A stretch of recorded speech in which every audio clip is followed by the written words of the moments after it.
Thanks, helmet. Since ancient times. Ow. Oh, the other side. Oh, it's a tight fit.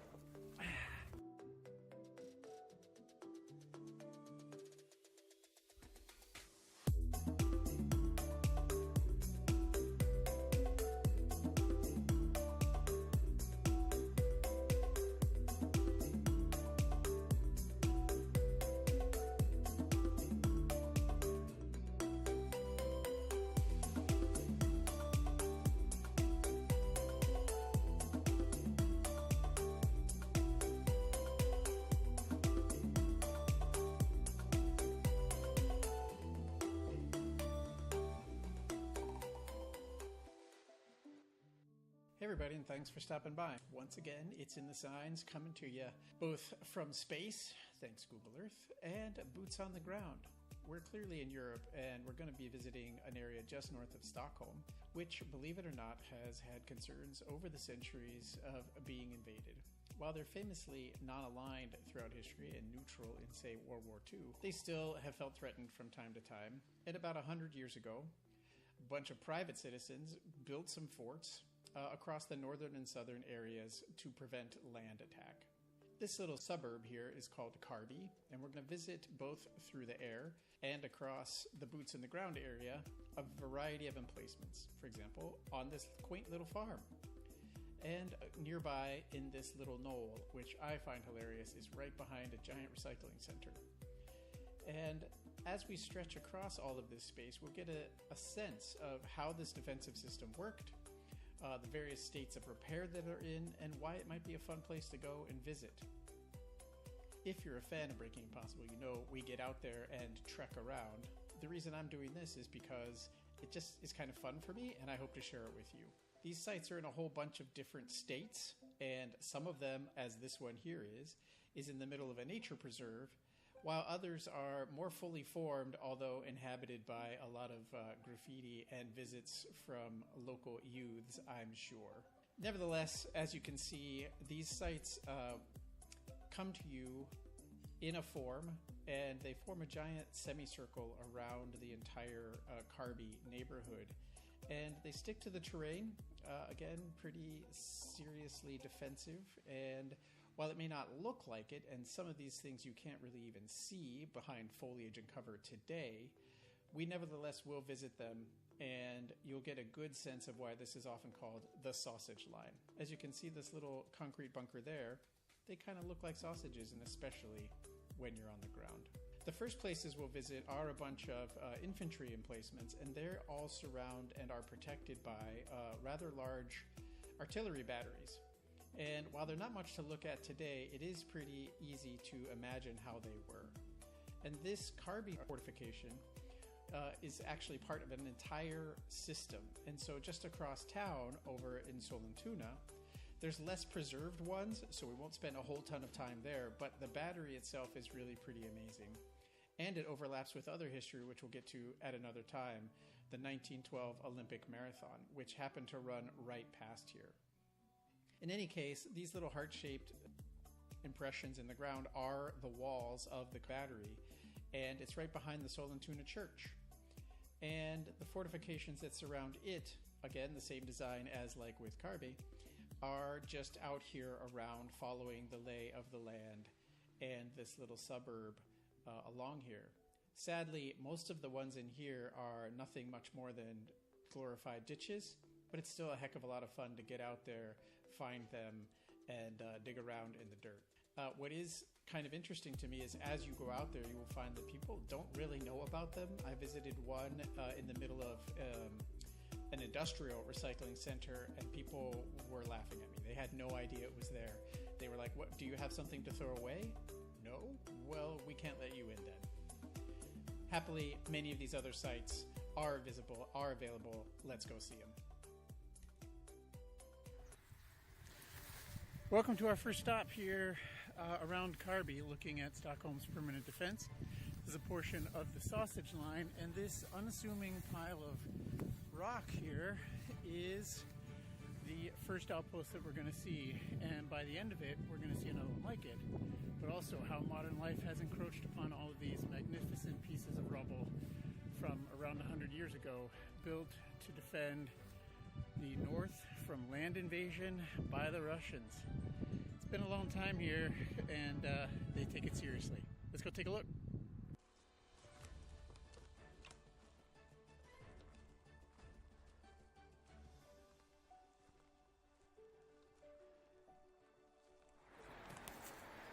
Welcome to your second stop, our second stop. And it may not look like much here in the middle of the forest, but you can make out these distinctive humps and, more importantly, the T shape, which we'll see time and again during our travels today. But it's basically a pile of rocks, this one, just outside of Karby. And that's okay. We can learn a lot from these. The piles of stones used to be covered with concrete, and that protected the infantry. So let's go take a look at how that worked at some of the better preserved sites.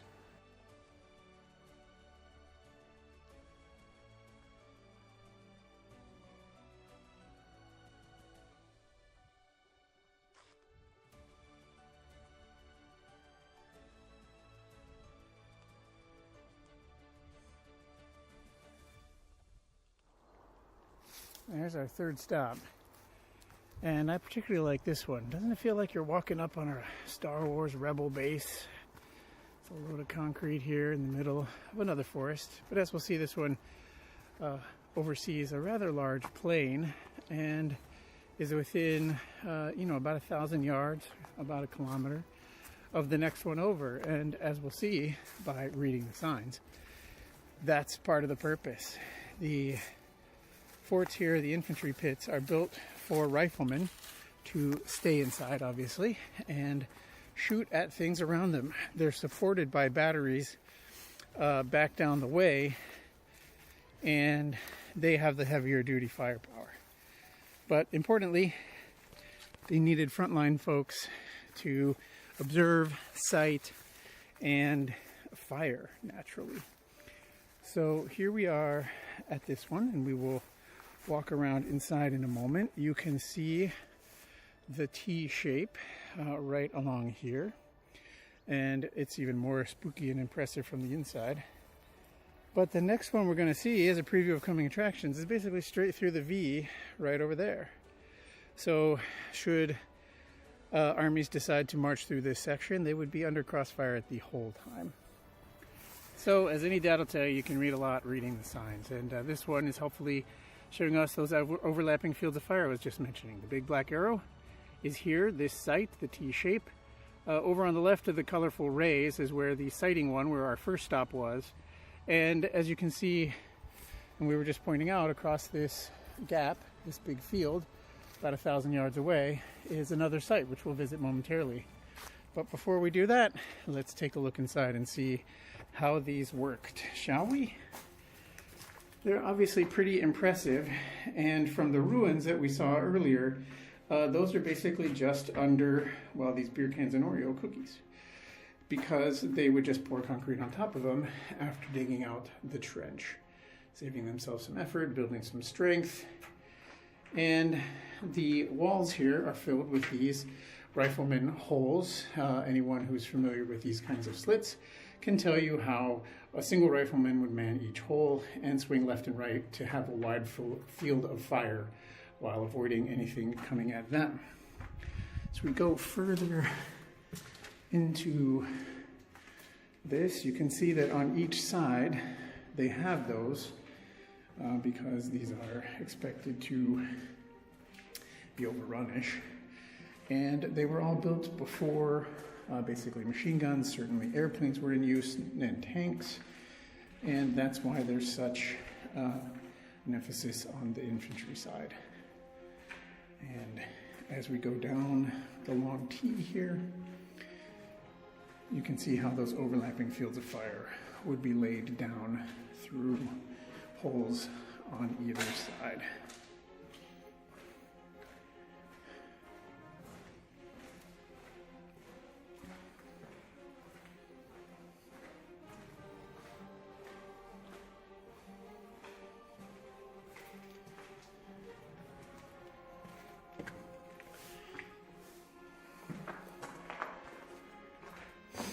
So if and when you do take a look on the internet about some of this, some people will tell you there were machine guns placed in these.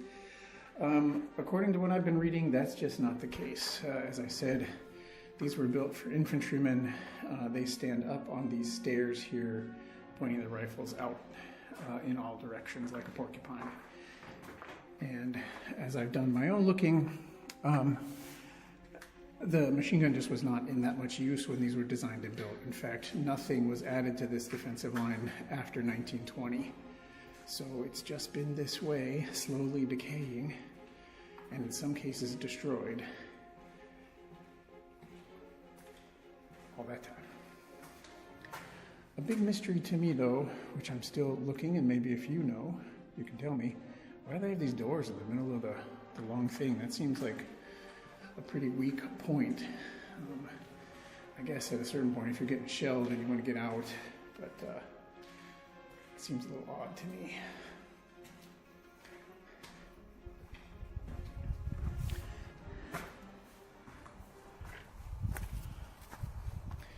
So, as I said, this is one of the better preserved ones, and to me, it's kind of one of the cooler ones, because it certainly is very much like visiting a rebel base. I kind of half expect Luke Skywalker to appear with a lightsaber and start dueling up on top there.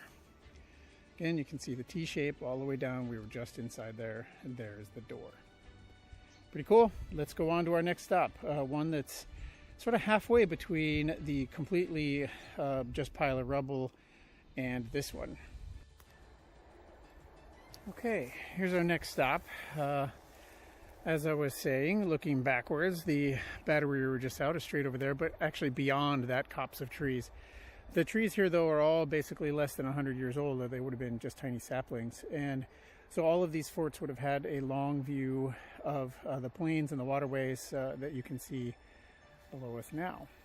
As we turn, though, to this actual site, maybe you can now spot that distinctive hump. And this one I call sort of medium degradation. Still a glorious pile of rubble, but medium degradation, because unlike the earlier one where everything was completely moss covered, the shapes were somewhat indistinct. Here you can clearly see the trench work and the exposed rocks, which would have been the foundation. It's a mystery to me why they are missing their concrete carapace, but that is what's going on. As far as more distinctive shapes, you can see this outcropping here, which to my imagination is where the door must have wound up being, because as we'll see in our next site, often the doorway is led to by these sort of protected stonework, stone trench-like objects. Again, this one, you can see all of the exposed stuff. Interesting personally, though, you know, I'm a big role-playing fan, both tabletop and video games, and so I often think about these as IRL dungeon crawls. And so, you know, what do you think this is a sign of? Trolls, maybe? Who knows? There's certainly a lot of them around the Nordics. Let's go take a look at the next site, shall we? And here's our next stop. So, if you think this is one of those midway ones because you see this pile of rocks, and I told you all about the pile of rocks, well, how wrong you are. Haha, I tricked you. Here's a great example of those trenches that the others have that lead to a doorway, which lead into the entire fortress. And as we'll see, this one is really interesting in that it's kind of a U shape, or a cursive U shape, in that it has a curly Q, which is what we're entering right now, and then two uprights, if you will.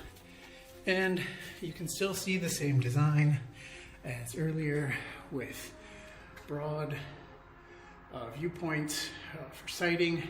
Again, we will see the battery for this particular area shortly, but in the meantime, perhaps you can hear the rush of the cars on the highway just below us.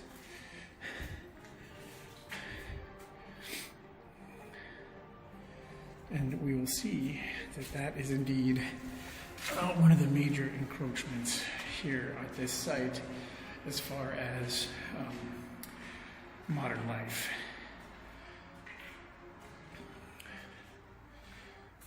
Interestingly, here you can see how these all point down. And that's because this particular one is up on a hillside. Again, we'll see that shortly. The blast door here, sorry, underfoot, give me a moment. Oops. And obviously used a lot for partying. Why not? I mean, solid construction, lasts a century. What are the locals going to do now? More examples of this trench work. Again, you can see how it's borne into the rock that is, chiseled out, making it very hard to spot. Swedish geology is a lot of this granite work. And so when you're looking at one of these concrete structures from afar, is it a rock? Is it a fortress? You won't know until it's too late. That's the trick, isn't it? So let's go into this other upright here. Take one more look inside.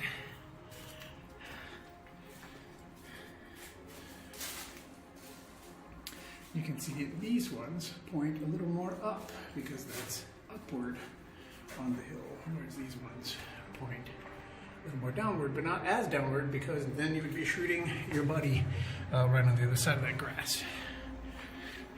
Well, on the other side of the grass in a concrete bunker, but you know what I'm saying. And so here we go right outside the curly Q again.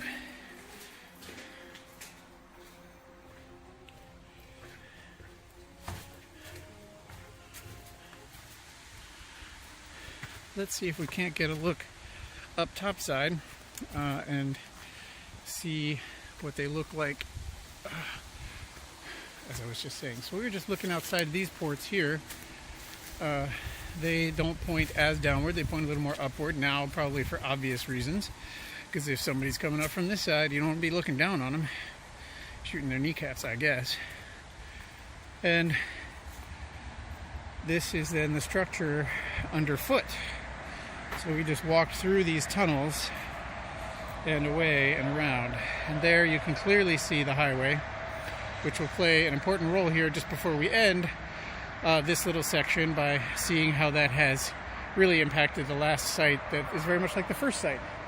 But before we go, you can see here why this is called the sausage line.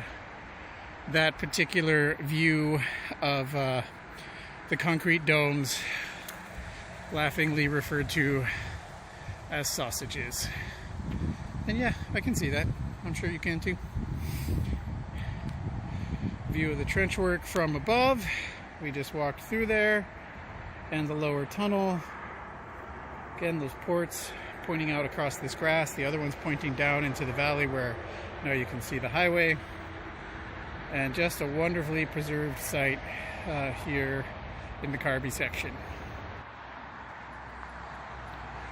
As promised, we will be showing you right here, right now, how modern life has impacted some of these sites. While this is maybe not the most impactful, you can see that this highway has been cut right through here, blasted out of the granite. You can also sort of see what I meant by the Swedish geology. These bits here, while probably blasted a bit, were generally exposed rock. And right here next to me is very much like the first one we visited, an unassuming pile of rubble. It too is this circular design, like the first one, which is why we didn't hop the fence to go look at it, with some trench work and bulwark up next to it. I really have no idea how far it might have stretched out, but typical design, of course, would have this follow the ridgeline a bit more and overlooking the valley and the pass between these two giant hillsides. So that's my hypothesis. I will be trying to dig into some of the military archives, but meanwhile we can actually go in this one too. I have no idea why it's so teeny tiny. Several of them that I've been in are like this, nor am I entirely sure why there is this metal post. Like I said, many have said out there that these were for machine guns, but that does not seem quite right to me for a variety of reasons. including the age, the date, and so forth. In other sites I've seen in Asia and in America, these are for more like periscope, telescope, binocular things that can sight. And that would be important because right on the hill over there is where we just were. And that getting advance warning and prepared and being able to set up the crossfire, as well as the battery, which we're going to see now. This is the sort of edge on the north, and we're going to go down behind the line to find the battery, which of course had larger howitzers, cannons, and so forth. So again, a frontline sighting post being able to tell you where to fire and how well you were hitting it is probably important. It's my hypothesis. I'm sticking with it. On the way to the battery, I realized there's another site right here. So I decided to stop, and I'm really glad I did. Honestly, this is probably the best site so far that I've seen in exploring, I don't know, around a dozen of these. First, it starts with these open stonework ones, but at a bigger scale than I'd seen elsewhere. Again, you can see those distinctive shapes, these particular wallways inside. Again, I imagine that's where the door and so forth was, the little defensive point. But it just stretches and stretches and stretches down this way. It's about 100 yards or so. And then, as you might start to see in the distance a little bit, leads on to an even bigger complex. So again, I fully believe that these trenches that we've just been walking alongside, and we're going to pan real quick, were covered over at some point. I do not know why the concrete was removed or taken away, nor do I know how much concrete. Some of the reading I've done says that, you know, there were fortified trenches. Does that mean they were all covered? Who knows? I will try to do some digging in the military museum and the military archives. This is also an interesting, cool thing. As you can see, this is a fence post. You can still see some of the barbed wire attached to the ends there. And that probably dates to the 50s, 1950s. Go ask your grandparents' kids. The site did not have anything new built after 1920, but it was actually in use up until the 50s. So here we start to see the beginning of the larger complex that I was mentioning, and we're going to stop here at the top and just pan down, because you can see this trench work is covered over with a light bit of concrete. And I say light because the gun ports there, the murder holes, are small and at like ankle level. What's that all about? I have no clue. And then down there you will see a whole T-shaped structure similar to the ones we've seen. So let's go walk through this one too, and again see what we can see.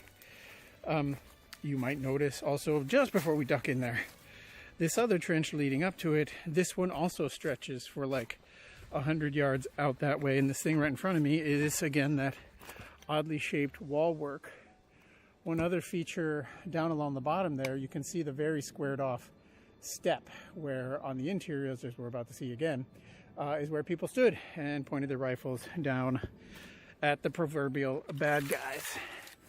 So where did the good guys stay? Well, inside sheltered fortifications like these. Very similar to the other ones. Not sure if you can tell, but this one's much, much narrower. The others were about 2 people to 4 people across. This one is barely 1. So my shoulders are not scraping the walls, but certainly right there. And each little murder hole there has its own little step, as you can probably see as we march through here. One for each man. Which brings us to how these were staffed.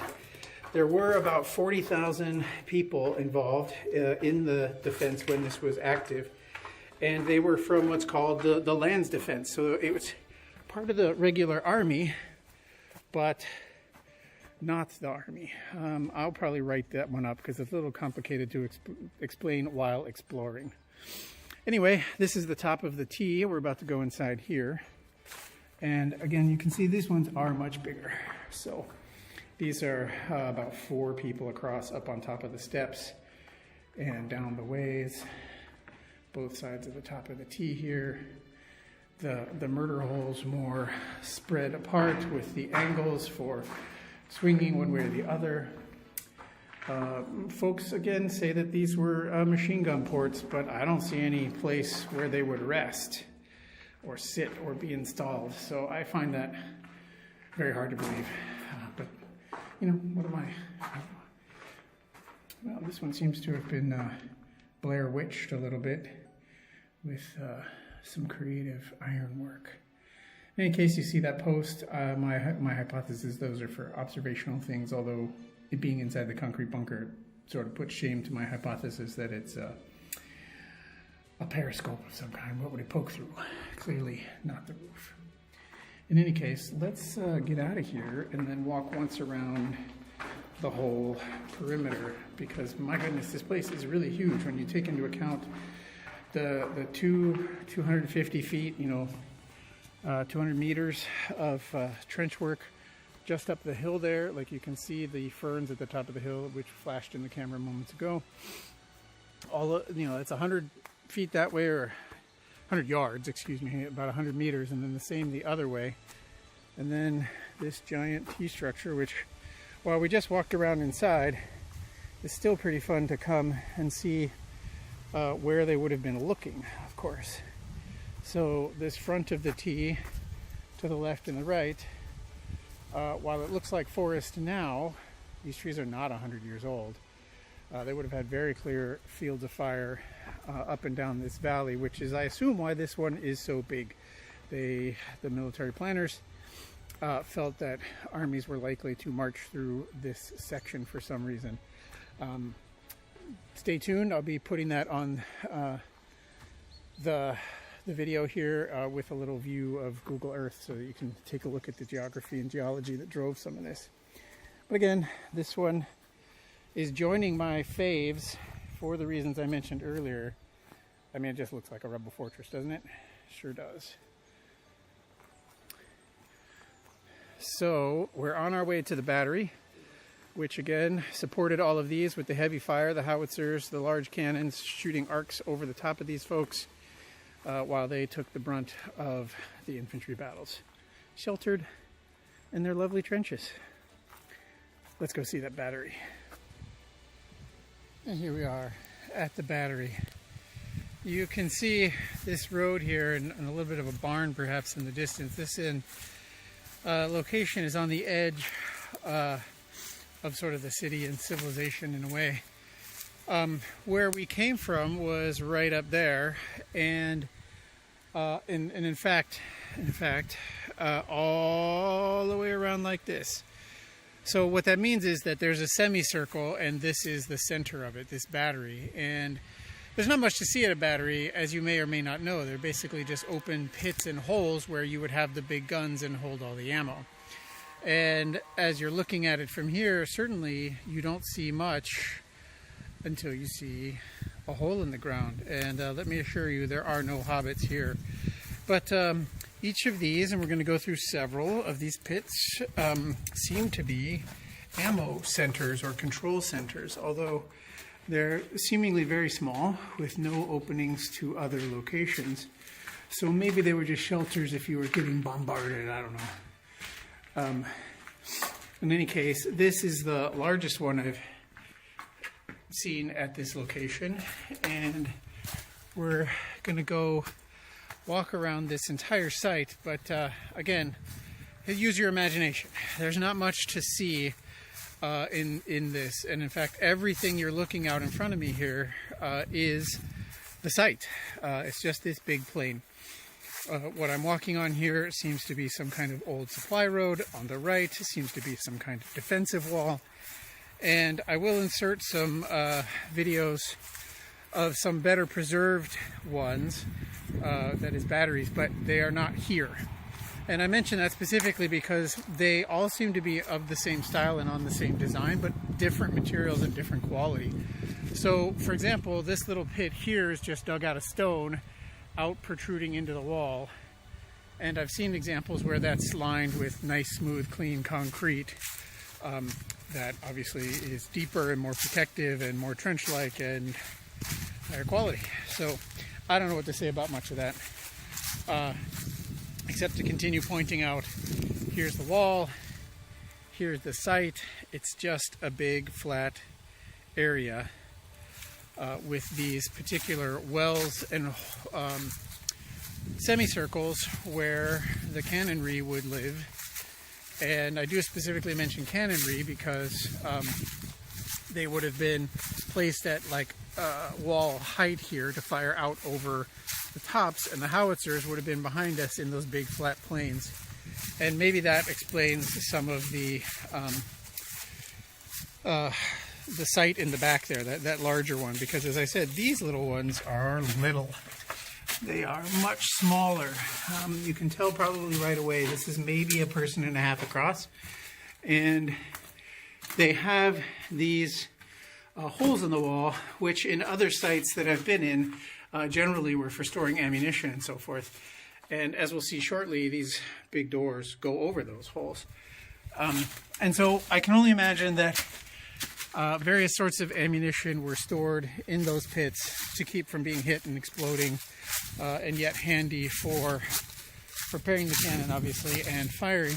And again, the forts that we saw today stretch from basically over that direction all the way over this direction. So this one battery covered in arcing fire like most of those sites. Again, I just said these cannons peek over the edges of the walls. Obviously that would have been if they were already losing and the infantry had retreated or given up or been killed, and the invading army was here on this site. I will have to look more into those arcing fields of fire and how that was all supposed to work. By now you can tell I find these sites fascinating, but in many cases they've just been forgotten. This particular neighborhood in Karby has done a pretty good job of preserving them. And as I said, here are some of the metal grates that you can see. No elevators, no holders, no what have you, but maybe about the right size for a shell of some kind. A little bit better example here with somebody's water bottle and some tea, because you never know when you might need tea. And out the other side, oh, it's a tight fit. For one last bay and semicircle. And also, as has been a theme, we can see the various ways that modern life has encroached on these sites. Here's a railroad that almost certainly didn't exist when this site was built, and also this road, which now borders the site, but probably took out a good section of it. You know, I'm sure there must have been buildings and other kinds of sites, because in a rear position like this, you need a lot of staff, and it tends to be where your commanders can be and whatever. So that's our trip for today. I hope you've enjoyed it, and I hope you keep reading the signs out there, and we'll see you out there breaking impossible. Have some adventures.